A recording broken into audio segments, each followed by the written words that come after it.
Καλώς ήρθατε σε ένα ακόμη βίντεο. Βασίλης εδώ και σήμερα είναι το πρώτο επεισόδιο της καινούριας σειράς που σας είχα πει.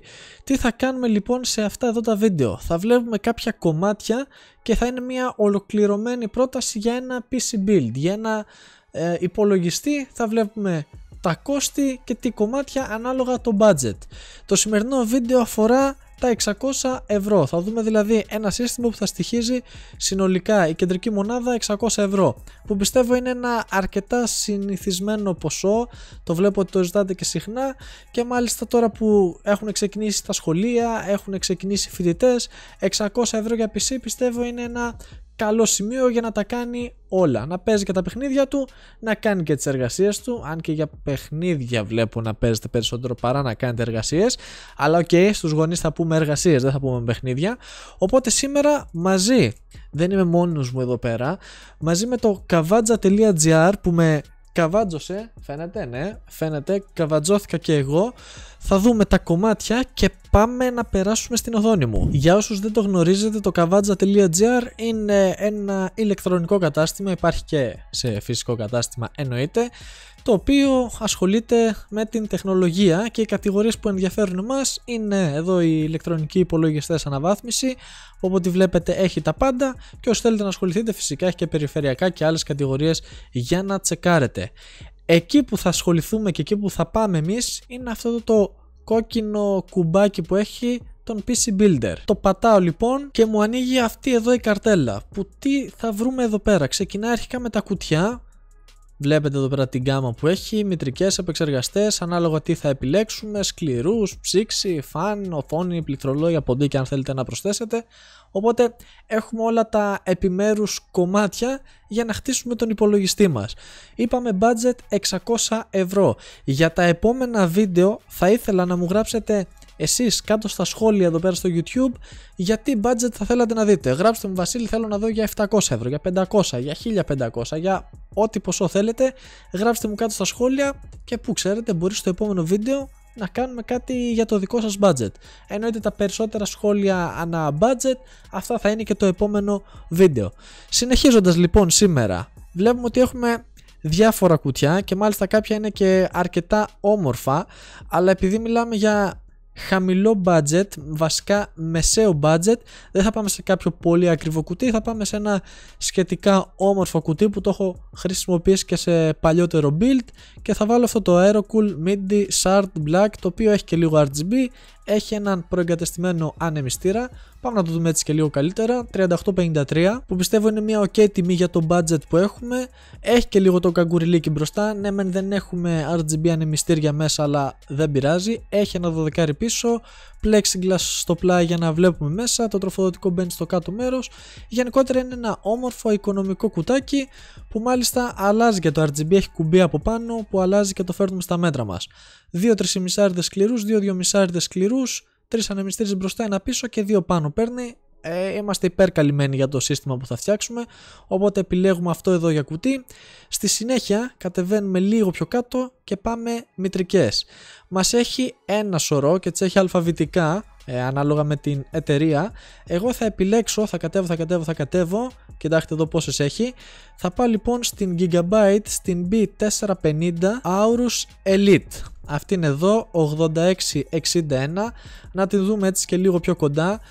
Για τα χρήματά της αυτή η μητρική είναι μια χαρά. 4 ντυμάκια RAM, 2 SSD NVMe, το προσέχουμε όμως γιατί απενεργοποιούνται κάποιες SATA όταν βάζουμε τον NVMe, 2x16 υποδοχές, 2x1 υποδοχές, να δούμε και λίγο από πίσω πως είναι, 3 USB 3, 2 USB 2, πολυκάναλο ήχο, μια χαρά είναι η συγκεκριμένη μητρική, και για τα 86 και 61 που ζητάει έχει και το καγκουριλίκι της πάνω, έχει κάποια έτσι λίγο RGB, συν ότι παίρνει και RGB, έχει RGB headers που μπορείτε να βάλετε διάφορα πράγματα, ανεμιστήρια, λεντοτενίες ή οτιδήποτε θέλετε στο μέλλον. Οπότε αυτή θα είναι η μητρική μας, αρκετά ικανή για να σηκώσει και πιο δυνατούς επεξεργαστές από αυτόν που θα βάλουμε σήμερα, και μιας και είπα επεξεργαστές, για να δούμε ποιο θα χρησιμοποιήσουμε. Αρχικά, επειδή έχω επιλέξει B chipset, από μόνο το σύστημα μου έχει απενεργοποιήσει τους Intel επεξεργαστές. Βλέπετε είναι με γκρι χρωματισμό και μάλιστα δεν μου επιτρέπει να τους πατήσω για να μην γίνει κάποιο λάθος. Ποιον θα βάλω όμως εγώ από τους AMD? Θα βάλω τον Ryzen 3 3100 Ορίστε αυτόν εδώ και να τον δούμε και λίγο καλύτερα. 9853, μια χαρά. Έχουμε 4 πυρήνες, 8 threads, βασική συχνότητα στα 3,6 και μέγιστη συχνότητα στα 3,9. Αυτό που μου άρεσε όμως και πήγα στην AMD είναι αυτό εδώ που λέει ξεκλείδωτος ναι. Και θα μου πείτε, ρε Βασίλη, θα ασχοληθούμε με overclock. Και όμως μπορείτε, ακόμα και με την ενσωματωμένη ψύκτρα που έχει μέσα στην συσκευασία, μπορείτε να τον δουλέψετε το συγκεκριμένο επεξεργαστή σε όλους τους πυρήνες στα 4 ή και 4,1 GHz, που φυσικά τα περισσότερα GHz είναι καλύτερο και στα παιχνίδια αλλά και στις διάφορες διαργασίες που θα κάνουμε. Οπότε συγκεκριμένος επεξεργαστής για το κατοστάρικο χοντρικά που ζητάει πιστεύω είναι μια χαρά. Συνεχίζοντας, κάρτα γραφικών. Το setup που θα φτιάξουμε εδώ πέρα είναι πιο πολύ για gaming. Εννοείται μπορεί να κάνει οποιαδήποτε φοιτητική, σχολική ή γραφειακή, δεν ξέρω αν υπάρχει αυτή η λέξη, εργασία, αλλά θα αφοσιωθούμε λίγο περισσότερο στο game γιατί εκεί πέρα ξέρω ότι σας αρέσει περισσότερο. Και πάμε να δούμε τι κάρτα γραφικών θα βάλουμε. Θα συνεχίσω πάλι με την Gigabyte, όχι επειδή έχω κάποιο έρωτα με τη συγκεκριμένη εταιρεία, απλά τυχαίνει και έχει αυτό που θέλω και στην τιμή που θέλω, το οποίο είναι μια GeForce GTX 1650 Super με τα 4 GB, αυτή εδώ.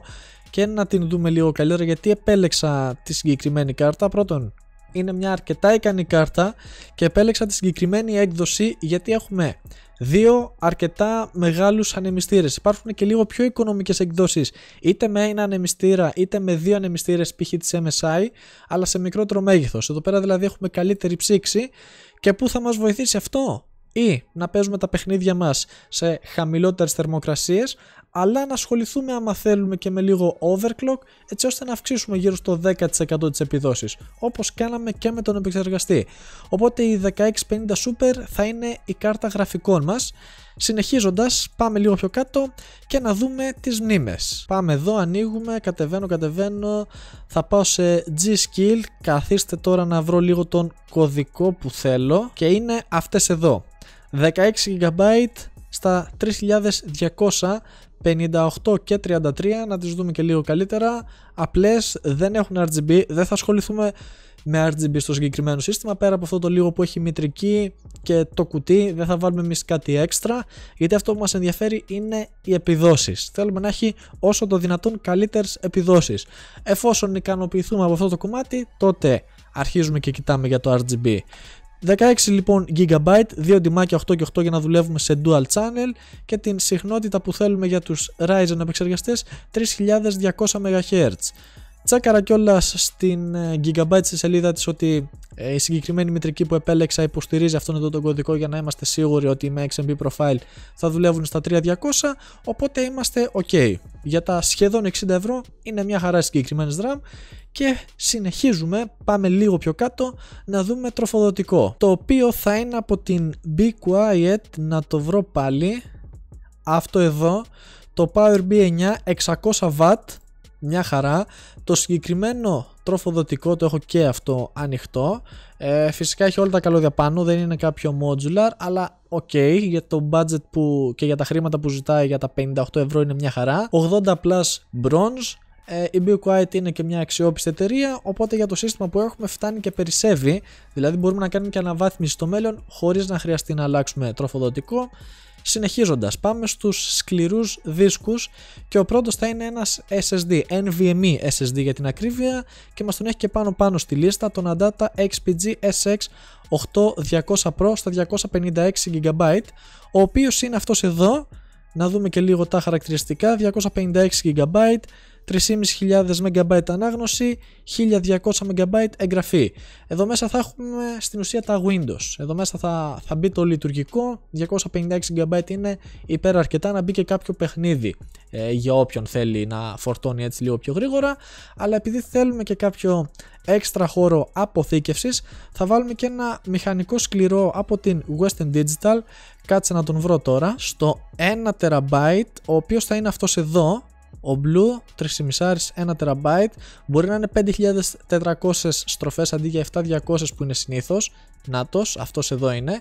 Αλλά επέλεξα το συγκεκριμένο σκληρό γιατί είναι φτιαγμένος με CMR τεχνολογία, δεν είναι με PMR. οι μαγνητικές πλάκες είναι έτσι φτιαγμένες μέσα που έχουν καλύτερες επιδόσεις. 1 TB είναι υπεραρκετό για να έχουμε τα αρχεία μας, δεν νομίζω ότι χρειάζεται κάτι παραπάνω.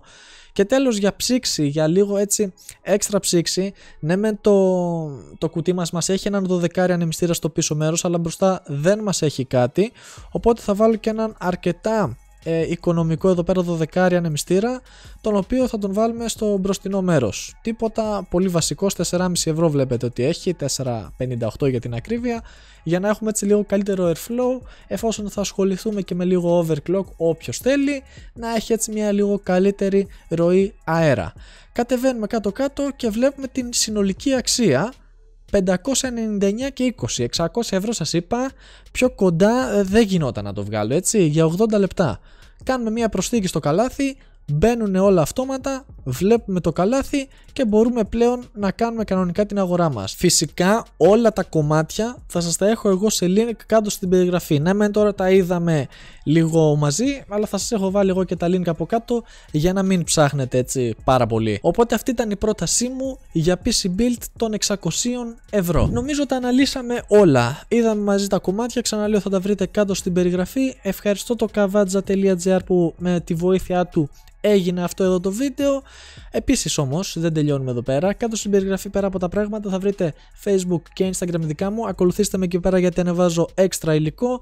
Κουμπί συμμετοχής που πατώντας το στηρίζετε πάρα πολύ αυτό εδώ το κανάλι και παίρνετε και κάποια πλέον εκτήματα. Τσεκάρετε το και μείνετε συντονισμένοι για τα επόμενα βίντεο που θα έρθουν σε αυτήν εδώ τη σειρά.